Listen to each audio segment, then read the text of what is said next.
दोस्तों डेजर्ट रोज एजुकेशन के online platform पर आपका स्वागत है। देखिए पिछली क्लास में बनने में जो बीकानेर के जो इतिहास की बात की थी, बीकानेर का इतिहास स्टार्ट किया था। देखिए बीकानेर में जो राव बीकानेर जो बीकानेर की स्थापना की थी 1488 में, ठीक है, अपने जो काका कांदल और अपने भाई बीदा के सहयोग से 1465 में बीकानेर क्षेत्र में आते हैं, अधिकार करते हैं। जो करणी माता के सहयोग से कोडमदेसर की तरफ आते हैं। कोडमदेसर में अपने आप को 1472 में, ठीक है, 1472 में अपने आप को राजा घोषित करते हैं और 1488 में जो बीकानेर की स्थापना करते हैं। ठीक है, अब फिर आगे बात किए थे जो बीकानेर की स्थापना कर ली। उसके बाद में जो राजा बने थे बीकानेर के, ठीक है, जो लूणकरण बने थे, बीटू सुजा ने उन्होंने जो लूणकरण को कलयुग का कर्ण कहा था। देखिए जो बीटू सुजा ने जो लूणकरण को कलयुग का कर्ण कहा था। लूणकरण ने, देखिए अपन एक जो फैक्ट था, शायद मैं भूल गया था या शायद मैं बता दिया, मुझे याद नहीं है ढंग से, लेकिन आप लिख लेना कि भाई लूणकरण ने जो वहां पर लूणकरणसर झील का निर्माण करवाया था। ठीक है, बीकानेर में लूणकरणसर झील का निर्माण करवाया था और लक्ष्मीनाथ मंदिर का निर्माण करवाया था।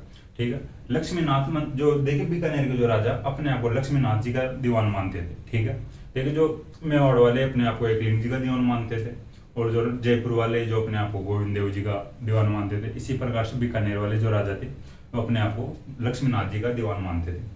ठीक है, और एक बात जो थी जो शायद बता दिया था मैं वो भी आपको कि भाई जो बीकानेर के राठौड़ वंश की इष्ट देवी जो करणी माता थी। ठीक है, बीकानेर के राठौड़ वंश की जो इष्ट देवी थी जो करणी माता थी। ठीक है भाई, करणी माता है जो बीकानेर के राठौड़ वंश की जो इष्ट देवी है और जो राठौड़ों की कुल देवी नागणेशी माता, वो अपन बात कर लिए थे। अब आज आगे बात करेंगे जो जो राजा हुए थे अगले, जो जैत सिंह राजा हुए थे। ठीक है, राव जैत सिंह।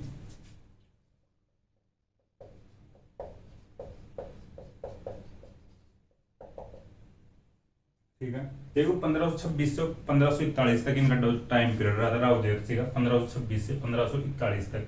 देखिए जो 1527 में अगर आपको पता हो भाई अपन मेवाड़ की बात किए थे तो उस समय खानवा का युद्ध हुआ था। ठीक है, खानवा का युद्ध हुआ था जो महाराणा सांगा और बाबर के बीच में।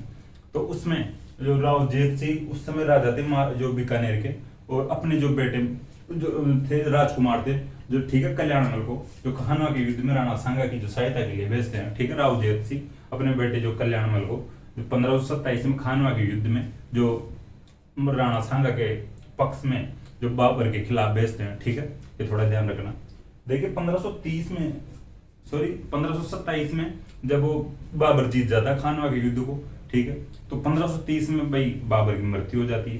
ठीक है, 1530 में बाबर की मृत्यु हो जाती है। बाबर की मृत्यु के बाद में जो उसके जो बेटे थे, सबसे बड़ा बेटा था हुमायूं।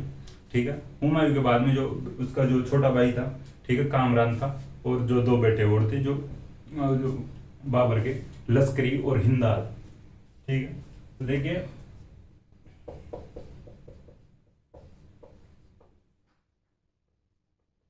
हुमायूं कामरान बेटा थे। ठीक है, लश्करी और हिंदाल का ज्यादा कोई मतलब नहीं है।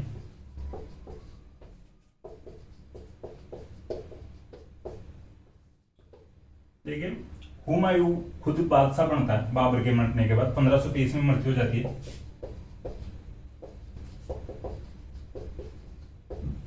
हुमायूं बादशाह बनता है, कामरान को 2 रियासतें देता है बड़ी भाई जो हुमायूं। ठीक है भाई, भाई मैं बादशाह बन जाता हूँ और तू इन रियासतों को संभाल लेना, और इनको भी कुछ रियासतें दे देता है। ठीक है, कुछ क्षेत्र दे देता है भाई, काबुल और कंधार दे देता है जो हुमायूं कामरान को, काबुल और कंधार।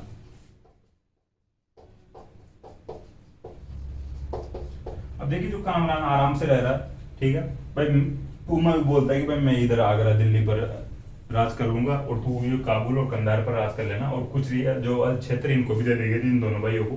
ठीक है, अब भाई कामरान आराम से रह रहा था, लेकिन भाई माइंड में सबके आता है कि भाई अब इन क्षेत्र में तो मेरा अधिकार है, लेकिन क्यों ना मैं आगे बढ़ूं और जो साम्राज्य का विस्तार करूं। देखिए जो कामरान इधर पंजाब साइड आता है, पंजाब साइड आक्रमण करता है, कब्जे करता है कुछ जगह पर, फिर आगे राजस्थान में आता है, राजस्थान की जो बटनेर पर भाई आक्रमण करता है। ठीक है, राजस्थान की बटनेर पर जो आक्रमण करता है, बटनेर पर अधिकार कर लेता है। ठीक है, फिर इसके बाद में बीकानेर की तरफ आगे आता है। ठीक है, बीकानेर की तरफ आगे आता है। बीकानेर में उस समय राजा था जैत सिंह था। ठीक है, देखिए जब जयसी राजा था उस समय भाई एक युद्ध होता है इनके बीच में, ठीक है। एक युद्ध होता है राती घाटी बीकानेर का युद्ध,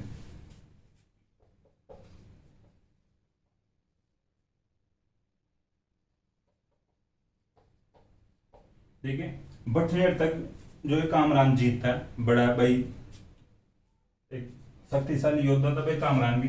तो ये जेत सिंह और कामरान के बीच होता है राती घाटी का युद्ध,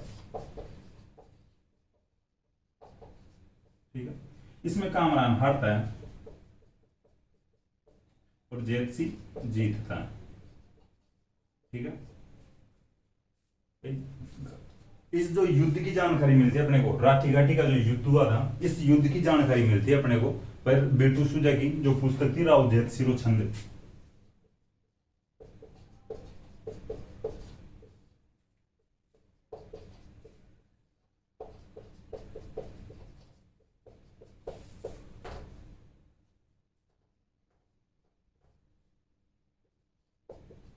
ठीक है। ये पुस्तक है जो बेटू सुजा की है,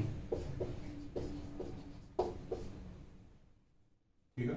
राठी घाटी का जो युद्ध हुआ था देखिए 1534 में हुआ था, तो इस युद्ध की जानकारी मिलती है अपने को राव जैत सिंह सन जो पुस्तक है बेटू सुजा की, इसमें जो जैत सिंह जीतता है। अब आगे बात करते हैं अपन, देखिए जब एक युद्ध और हुआ था फिर इसके बाद में जो राव जैत सिंह इस समय देखिए एक तो खानवा का युद्ध हुआ था।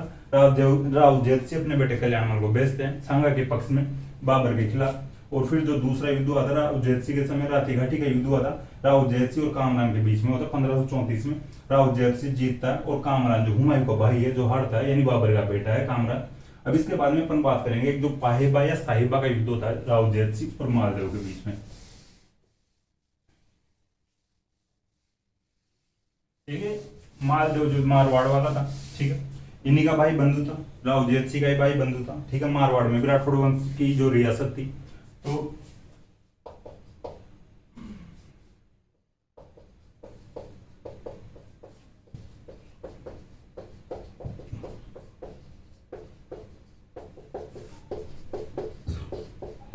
ठीक है।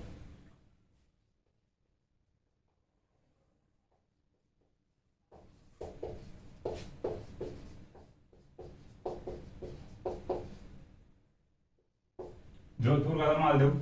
जैत सिंह भाई देखिए जो इस युद्ध में हारता है और मारा जाता है, ठीक है। इस युद्ध में जैत सिंह मारा जाता है,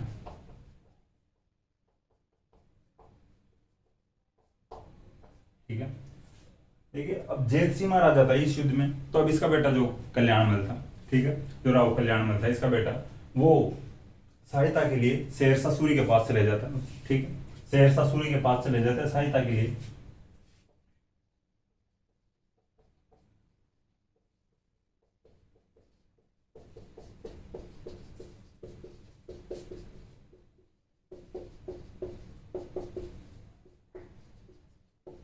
ठीक है। सहायता के लिए शेरशाह सूरी के पास चले जाता है। अब देखिए शेरशाह सूरी हेल्प भी करता है कल्याणमल की, आपको थोड़ा पता हो तो मेड़ता का वीरमदेव भी गया था शेरशाह सूरी के पास, राजस्थान के यानी मारवाड़ के दो राजा गए थे शेरशाह सूरी के पास, ठीक है भाई। ये देखिए बीकानेर का था वैसे, मारवाड़ का नहीं था जो ऐसे कल्याणमल। तो मेड़ता का वीरमदेव भी जाता है शेरशाह सूरी के पास, और जो जैत सिंह का बेटा कल्याणमल भी शेरशाह सूरी के पास जाता है कि हमारी हेल्प करो, हमारे जो राज्य को मालदेव छीन लिया, पिताजी को मार दिया जैत सिंह को, तो आप हेल्प करो। फाइनली भाई शेरशाह सूरी हेल्प भी करता है और एक युद्ध होता है इनके बीच में, ठीक है। और उस युद्ध के द्वारा जो गिरी सुमेल का युद्ध होता है, ठीक है, 1544 में, उस युद्ध के द्वारा इनको वापस इनके जो अधिकार क्षेत्र वापस दिलवाता भी, ठीक है। तो एक युद्ध और होता है फिर अब इनके बीच में, जो गिरी सुमेल का युद्ध होता है मालदेव और जो शेरशाह सूरी के बीच में। अब बात करेंगे आगे अपन जैत सिंह के बाद में जो राव कल्याणमल राजा बने थे,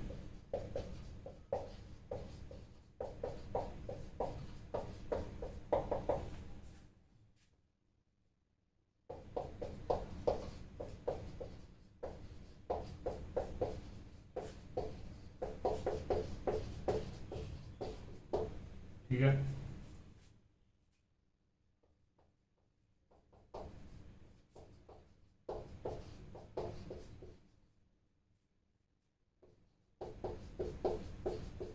देखिए मालदेव जयसी को मार दिया था, तो जयसी का बेटा कल्याणमल शेरशाह सूरी की शरण में चले जाता है।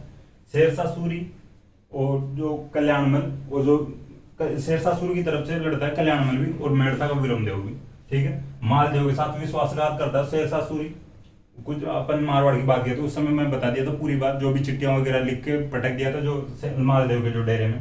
तो इस प्रकार से मालदेव विश्वासघात होने के कारण हारता है, यानी जो युद्ध क्षेत्र को छोड़ के चले जाता है, खुद के डेरे को छोड़कर चले जाता है। और कुंपा ने भाई युद्ध का मोर्चा संभाला था और कुंपा जो लड़ते हुए वीरगति को प्राप्त हो गया था, ठीक है, जो मालदेव का सेनापति था। देखिए इधर जो शेरशाह सूरी जीतता है इस युद्ध को, 1544 वाले युद्ध को। शेरशाह सूरी इस युद्ध को जीतने के बाद में उसका जो कथन था वो मैं आपको बता दिया था, तो मैं मुट्ठी भर बाजरे के लिए पूरे हिंदुस्तान की बादशाह खो देता, ठीक है। अब देखिए अपन आगे बात करेंगे। भाई कल्याणमल इस युद्ध के दौरान अपने जो राज्य क्षेत्र वापस ले लिया, ठीक है। भाई कल्याणमल की भी जीती हुई एक प्रकार से जो मालदेव हार जाता है। तो देखिए 1570 का जो नागौर दरबार था, ठीक है, 1570 का जो अकबर द्वारा नागौर दरबार का आयोजन किया गया था 1570 में। उस समय जो राव कल्याणमल, इसके दो बेटे थे राव कल्याणमल के, जो राय सिंह और जो एक बेटा था भाई, ठीक है, पृथ्वीराज, उनके साथ में अकबर के अधीनता स्वीकार कर लेता है, ठीक है।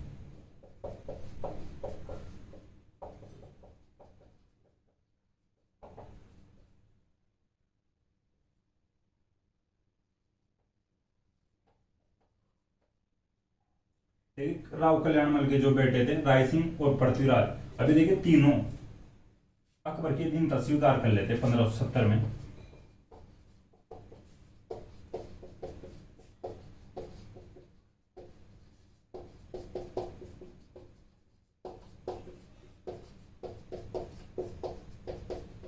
ठीक है, नागौर दरबार में, ठीक है, आपको मैं बता दिया था नागौर दरबार का जो उसका भाई उद्देश्य तो यह था कि अकाल कार्य करवाना, और जो उसका मुख्य उद्देश्य था जो उसने पूरा किया था वो राजस्थान के राजाओं को अधीनता स्वीकार करवाना उसका उद्देश्य रखा गया था। हालांकि सबके सामने तो यही उद्देश्य रखा था कि अपन अकाल कार्य करवाएंगे, ठीक है, लेकिन उसका मुख्य उद्देश्य था वह अकबर का कि भाई राजस्थान के राजाओं को अधीनता स्वीकार करवाना। ठीक है, फिर अब इसके बाद में अपन बात करते हैं भाई जो राय सिंह, ठीक है, भाई राय सिंह को पृथ्वीराज ने भाई राय सिंह और पृथ्वीराज को अकबर अपने साथ आगरा ले जाता है, ठीक है, अपने दरबार में रखता है। पृथ्वीराज की अपन बात किए थे भाई कल्ला राय मल्होत्रा के मर्सिया लिखा था जो पृथ्वीराज। राय सिंह भी भाई अच्छा बंदा था, विद्वान बंदा था, ठीक है, जो कवि भी था, किताबें वगैरह लिखा था राय सिंह, तो ये अपने दरबार में ले जाता है। देखिए कल्याणमल जो बीकानेर का जो कल्याणमल है, जो बीकानेर के राठौड़ वंश की तरफ से जो मुगल अधीनता स्वीकार करने वाला बीकानेर का प्रथम राजा था, ठीक है, बीकानेर के राठौड़ों में से प्रथम राठौड़ राजा था बीकानेर का, जिसने अकबर की मुगलों की अधीनता स्वीकार की थी, ठीक है। राय सिंह व पृथ्वीराज को अकबर अपने साथ अपने दरबार में यानी आगरा ले जाता है। तो ये अपन थोड़ा ध्यान रखना। अपन यहाँ तक आज बात की है राव जयत सिंह और जो राव कल्याणमल, राव जयत सिंह का बेटा था राव कल्याणमल। देखिए अपन बात आगे करेंगे कल जो राय सिंह की। राय सिंह एक बड़े राजा हुए थे, इनकी अलग से पूरी क्लास रहेगी अपनी कल, ठीक है, राय सिंह की बात करेंगे। तो आज अपन बात किए हैं राव जयत सिंह और राव कल्याणमल की। तो मुझे आशा है कि क्लास आपको पसंद आ गई हो। क्लास पसंद आई हो तो क्लास को लाइक करें, कमेंट करें और अपने दोस्तों के साथ शेयर करें। थैंक यू दोस्तों।